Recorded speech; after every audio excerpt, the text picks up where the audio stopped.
2장 1절부터 7절까지. 자, 에베소 교회에게 보내는 편지죠. 에베소 교회. 아까 그래도 이사장님이 그 에베소에 대한 얘기를 해주셔서 제가 많이 풀었어요. 그래서 내용들이 많았는데 반은 이제 풀었어요. 에베소 교회 4세에게 편지한다는 거죠. 교회 4세에게 편지. 자, 우리가 오늘 이제 알아야 될 것은 우리가 성경을 공부할 때 아주 위험한 게 있어요. 이게 뭐냐면 느낌. 성경을 보고 난 이렇게 느꼈어 라고 하는데 그건 자기만 느껴야지 남한테 발설하면 범죄가 되는 거예요. 힘든 거예요. 왜냐면 성경은 그렇게 하라고 하나님이 주신 게 아니에요. 그죠? 우리가 신구약 성경을 볼 때 이 신구약 성경의 배경이 지금 현실 배경하고 달라요. 그죠? 약 2000년에서 3500년 전에 있었던 일이에요. 그럼 2000년에서 3500년 전에 우리 지금 문화하고 같을까요? 그때 당시에 핸드폰이 있었을까요? 없었잖아요. 문화가 달라요. 그죠? 그래서 신구약 성경을 볼 때 네 가지를 좀 생각을 해야 돼요. 첫 번째 뭐냐면 문화를 좀 알아야 돼요. 당시 문화가 어땠냐는 거죠. 그 다음에 역사를 알아야 돼요. 당시에 어떤 역사를 가지고 있어요. 그 다음에 언어를 알아야 돼요. 그 다음에 문장의 문맥을 살펴봐야 돼요. 그래서 바로 받아들이면 안 돼요. 우리가 신구약 성경을 볼 때 이것을 지금 당장 우리에게 바로 주시는 걸로 예전에 큐티를 할 때 제가 잘못 배운 게 그거예요. 큐티는 뭡니까? 자기가 경건한 시간 가운데 성경을 보면서 그날 느낌을 적어요. 그리고 나눠요. 그리고 사람들이 그렇게 느꼈구나. 하나님이 우리에게 그런 능력을 주시지 않았고요. 그런 권세를 우리에게 준 적이 없어요. 하나님은 당시에 되게 중요한 메시지를 사람들에게 했을 때 그 문화에 맞게, 역사에 맞게, 언어에 맞게 말씀을 주신 거예요. 그런데 당시 사람들의 그 언어와 그 역사와 문화를 알고 1차적으로 필터링 할 때 이건 우리에게 주신 말씀이 아니라 그때 당시에 그 사람들에게 왜 주셨을까라는 걸 생각을 하고 그리고 우리한테 적용을 해야 되는 거예요. 막 적용하면 큰일 나는 거예요. 이단 나오는 거예요. 자기가 느꼈대는데 그러면서 막 얘기하잖아요. 자기만 느껴야 되는데 옆에 있는 사람들이 얘기하는 동시에 거짓말하는 거예요. 하나님은 그 생각을 해본 적이 없어요. 제가 하나 이제 간단하게 졸리우시니까 간단한 얘기 한번 해볼까요? 자, 그 베드로의 아버지가 누구겠어요? 시몬 베드로의 아버지가 누굽니까? 모르죠. 우리는 관심이 없어요. 일단 남의 아버지 관심이 별로 없어요. 그런데 마태복음과 그 다음에 요한복음 다르게 얘기합니다. 그러니까 베드로의 아버지가 원래 바요나 시모나, 요나의 아들 시모나. 그러니까 요나의 아들이에요. 그런데 요한복음을 보면 요한의 아들 시모나 그러는 거예요. 그러면 바요나, 요나의 아들과 요한의 아들, 그럼 아빠가 둘인가? 그게 아니에요. 번역의 오류예요. 번역을 잘못한 거예요. 지금 갖고 있는 성경은 번역 성경이에요. 원어는 원래 요나라고 되어 있는데 요나의 아들이 시몬 베드로인데 그렇게 되어 있지 않죠. 당연하죠. 번역본들은 틀린 말들이 많아요. 오류가 많아요. 그래서 개역 개종이 왜 나왔겠어요? 개역 한글은 1933년부터 쭉 이어져 왔다가 갑자기 개종이 필요한 이유가 5,000군데가 잘못되어 있으니까 잘못하면 이단 나오겠다 싶어서 개역 개정을 만드는데 개역 개정도 2,000군데가 잘못되어 있어요. 그러니까 막 받아들여갖고 한국말 성경을 가지고 은혜 받으면 큰일 나는 부분이 엄청 많아요. 그런데 필터링 하지도 않고 검증하지 않고 받아들인다. 위험한 거예요. 덮어놓고 믿으면 안 되는 세상이에요. 근데 우리는 덮어놓고 믿어갖고 잘못됐는지 안 잘못됐는지 중요한 건 그게 중요하지 않죠? 그러니까 문제가 심각한 거예요. 그러니까 신구약 성경을 볼 때 생각을 하셔야 돼요. 당시에 하나님은 이 메시지를 왜 주셨는가? 그 사람들은 어떻게 받아들였는가? 생각을 한 다음에 이때 시대에 적용을 해서 우리에게는 어떻게 하라는 우리에게 말씀하시는가? 라는 걸 생각해야 돼요. 그래서 사역자가 필요한 거예요. 그 평신도가 아무리 성경을 많이 연구해도 못하는 게 있어요. 언어는 좀 딸려요. 그죠? 영어를 잘하시고 아니면 헬라어 히브리어 잘하면 상관없는데 그렇지 않으면 조금 딸려요. 그리고 신학적으로 보면 개론이나 여러 가지 우리가 신학 서적을 볼 수가 없기 때문에 평신도는 위험할 수가 있기 때문에 사역자들이 필요한 거예요. 근데 요즘에 사역자들이 단기 사역자들이 많아요.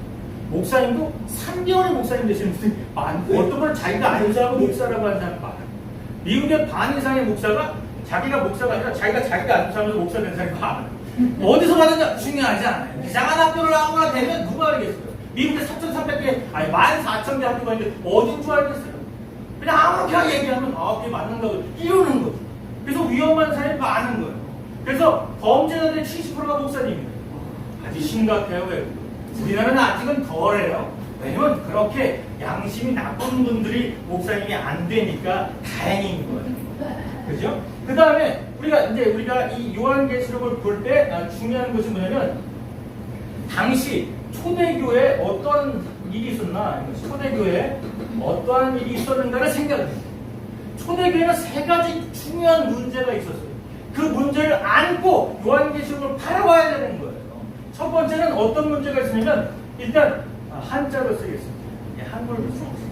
한자 아시죠? 자, 아실 거예요. 자, 외부적인 문제가 있었어요. 한자로 잘 쓰는 걸 자신있게 만나면 하여튼 그런 거예요. 제가 한자 많이 연습 많이 했는데. 자, 외부적인 문제가 있었어요. 외부적인 문제. 자, 외부적인 문제가 뭐냐면 당시에 로마 황제의 박해가 있었다는 거예요. 로마의 박해가 있었다는 거예요. 그러니까 이 로마의 박해가 있었을 때 요한계시록을 썼던 사도 요한은 하나님의 말씀을 받아서 어떻게 썼을까요? 그 말씀을 받았던 교회들은 어떠한 감정을 받았을까요? 그 박해 당시이기 때문에 위로를 해줘야 돼요.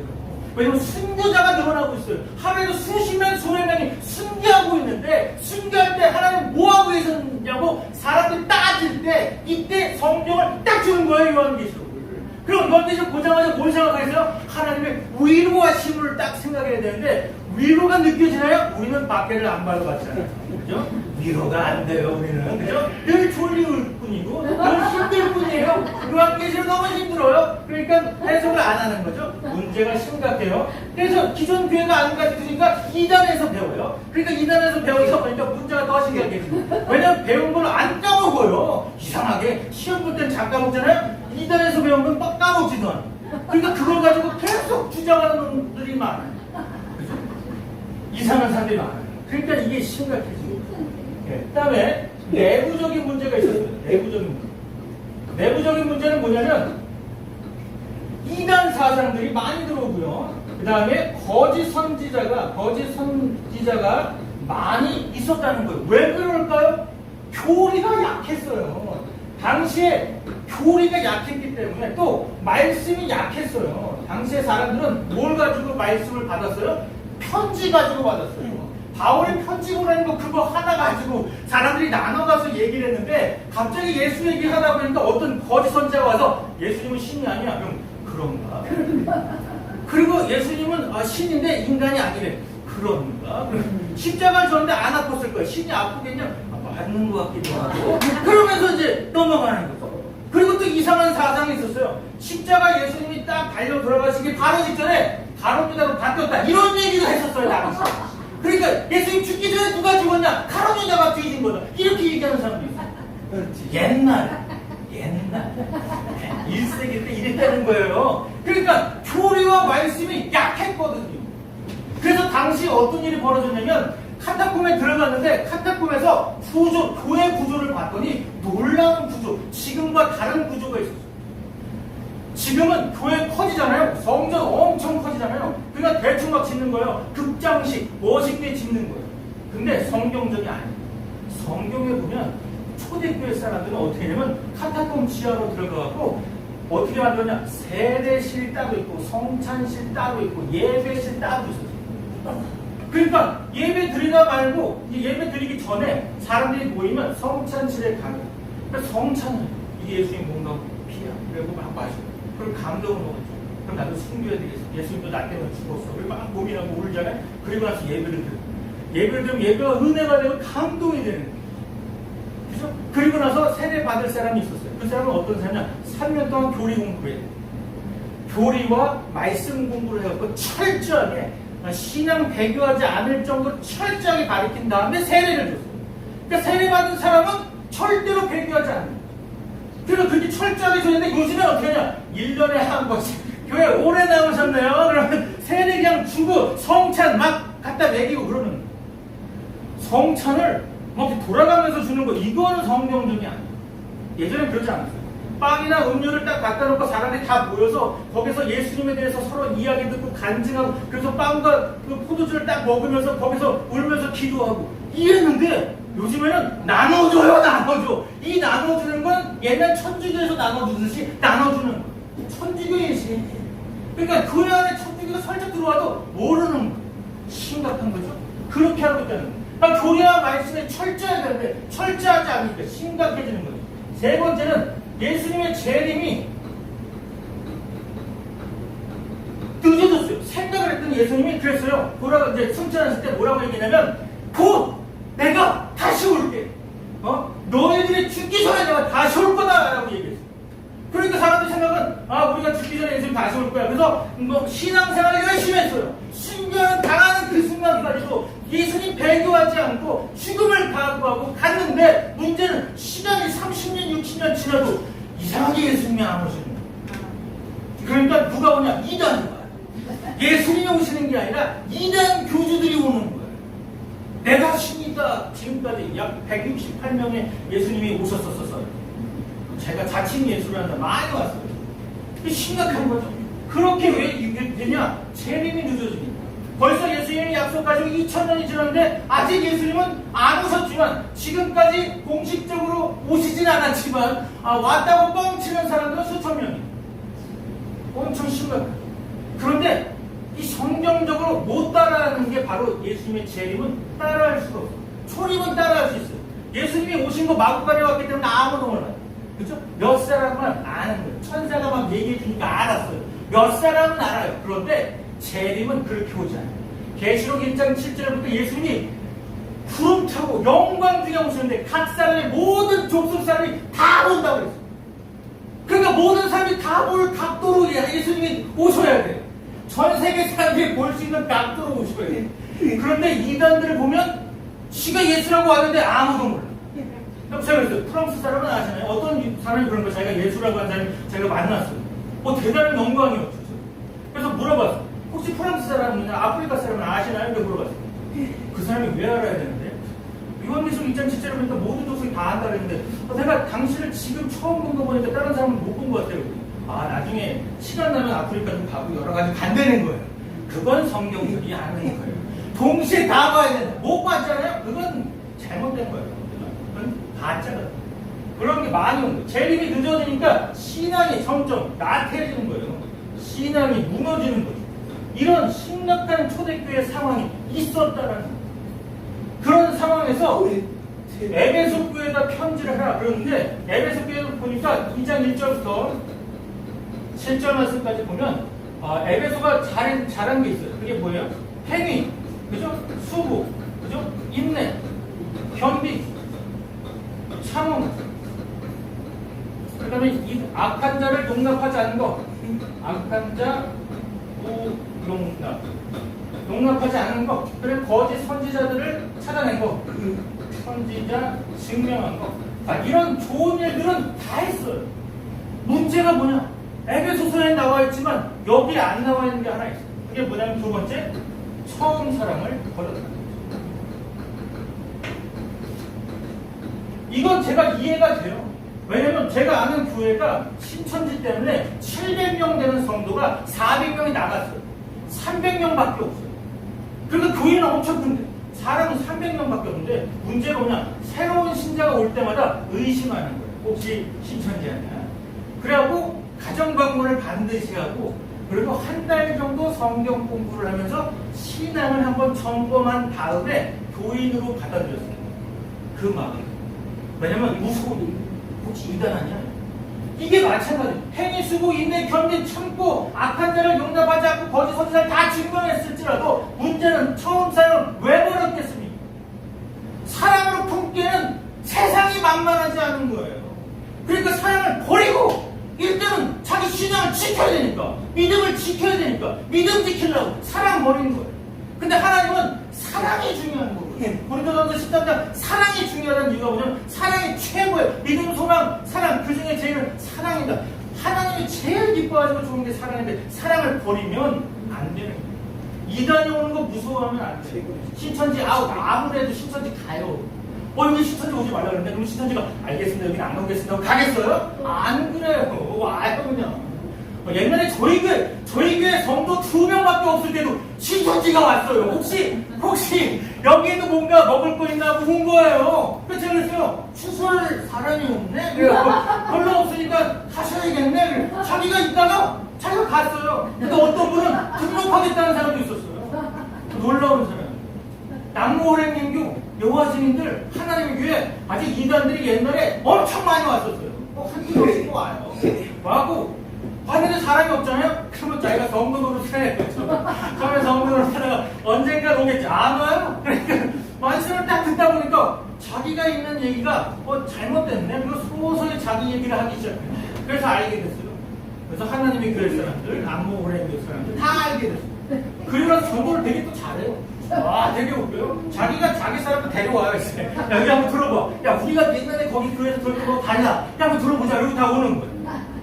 그래갖고 설교가 나갈 때 문제는 제가 피곤하잖아요. 피곤한데 사람도 없는데 꼭 수요일 나오고 금요일 나오고 새벽 기도까지 와요. 저는 언제 살아요? 그래갖고 저는 피곤한데 가고 싶은데 새벽에 와갖고 말씀 전해달라고 해갖고 어쩔 수 없이 말씀을 전하다가 졸면서 전했는데도 안 가요. 전부에 사람 막 데려와요. 막 가슴이 아파갖고 제가 그래서 안 되겠다 싶어갖고 저는 도망을 이제 가요. 사람 많으면 싫어해요. 그래서 안 좋아요. 왜냐면 하나님이 나중에 물어볼 거예요. 성도를 10,000명을 보냈든지 10,000명을 보냈든지 1명을 보냈든지 네가 복음을 전해서 실제로 구원받은 사람이 몇 명이냐. 10,000명을 보내도 1명도 천국 못 간다면 가슴 아프잖아요. 근데 1명을 보냈는데 1명이 천국을 갔다. 이거는 하나님이 정말로 기뻐할 일이 아니에요. 사람의 숫자가 중요한 게 아니에요. 그러나 우리 숫자를 봐요. 그래서 숫자를 안 볼 수가 없어요. 왜냐면 친구들 만나잖아요. 그럼 또 교회 개척했는데 몇 명 나오냐 맨날 물어봐. 짜증나요.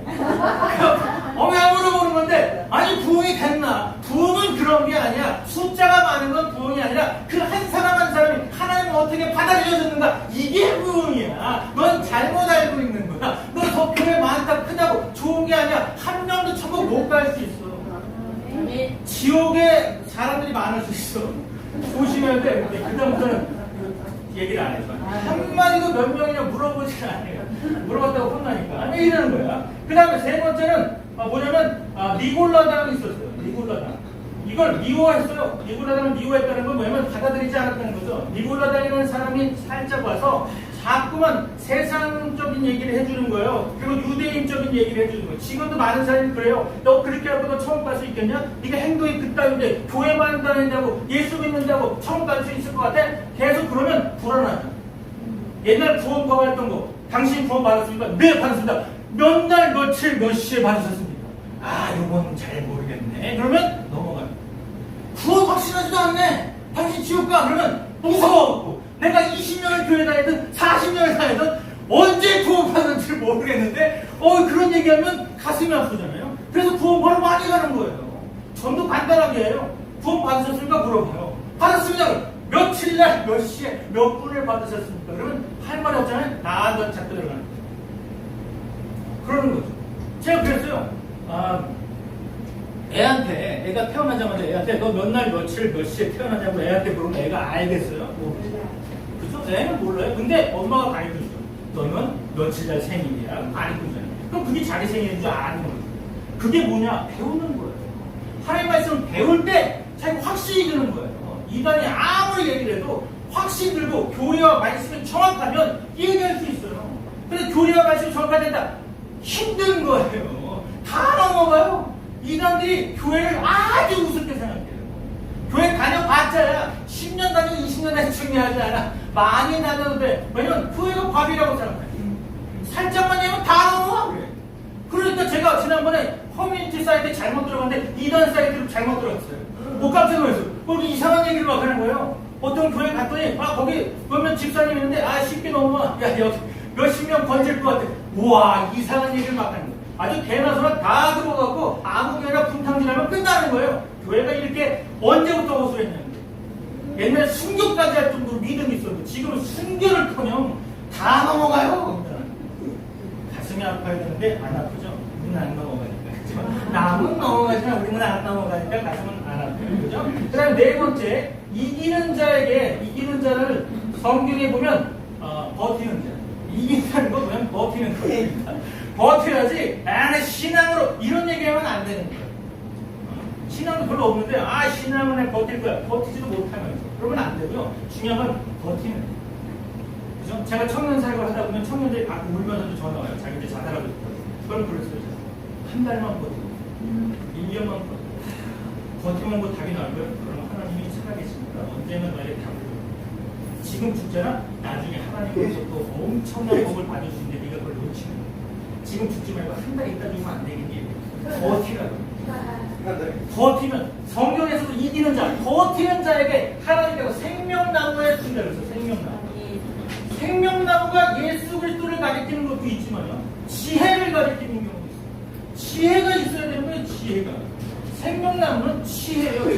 잠언에 보니까 지혜로 나온 거예요. 생명나무. 그럼 지혜가 왜 필요하겠습니까? 예전에 잠깐 요 얘기만 하고 시간이 많이 됐는데 죄송합니다. 약속을 꼭 오버가 됐다. 하여튼 1분만 더 제가 간단한 얘기하고 마치겠습니다. 옛날에 로마에서 복음을 전하다가 어떤 할아버지가 잡혔어요. 근데 그 할아버지를 잡혀서 딱 보니까 그 할아버지가 황제 아들의 과외 선생님. 근데 황제 아들의 과외 선생님을 죽이면 누가 황제 아들을 돌볼 수 있겠습니까? 그 황제 아들이 울면서 아빠 저분은 죽이면 안 돼. 황제가 가슴이 아픈 거야. 어떻게 될까? 그래갖고 얘기했어요. 어차피 죽이긴 죽여야 되는데 그 과외 선생님 할아버지를 불러다 놓고 당신이 죽음을 결정해. 사형제도를 많으니까 당신이 결정해. 그랬을 때 하나님이 주신 지혜가 있어요. 그래서 이 사람이 이런 얘기를 했어요. 저에게 늙어죽게 해주십시오. 라고 하는 지혜를 받는 거예요. 늙어 죽으면 되는 거 아니에요? 방금 죽지 않아요. 얼마나 오래 살 수 있겠어요? 그죠? 안 늙으면 오래 사는 거 아니겠습니까? 근데 뭐 그렇다는 거 아닙니까? 그런 지혜를 하나님이 주시는 거예요. 인간이 주는 지혜가 아니잖아요. 인간이 아무리 책을 많이 읽어도 그런 지혜는 나타날 수가 없어요. 그런데 하나님의 지혜는 말씀을 연구하다 보면 하나님께서 주신 지혜를 가지고 우리는 이기는 자, 버티기만 하면 하나님께서 지혜를 주시고 버티기만 하면 하나님의 생명나무의 열매를 주셔서 하나님과 함께 낙원에서 함께 살게 만드신다고 하는 게 에베소 교회예요. 그래서 처음 사랑을 회복합니다. 여러분이 처음 예수님 만났을 때 그 모습을 다시 한번 생각해 보시는 거예요. 예전에 이런 사람도 있었어요. 결혼한 지 한 30년 됐는데 아직도 뜨거운 사랑이다. 이거는 제가 볼 때 정신병자 같아요. 한 3년만 돼도 원수가 돼야 되는데 30년이 지나도 꼭 손 붙잡고 다니시는 분 보면 와, 결혼을 내가 빨리 해야겠다라는 생각을 옛날에 했었어요. 그죠? 그런데 그런 분들이 많지 않으니까 가슴이 아픈 거지만 하여튼 그런 거예요. 그런데 예수님은 그러지 않아요. 예수님은 우리의 신랑 되시잖아요. 날마다 우리는 예수님을 품고 살아야 되는 거예요. 그리고 처음 사랑을 날마다 회복해야 돼요. 어떻게 회복할까요? 말씀으로요. 기도도 회복해요. 찬양으로 회복해요. 그러니까 하나님이 주신 이 엄청난 말씀과 찬양과 기도가 아주 중요합니다.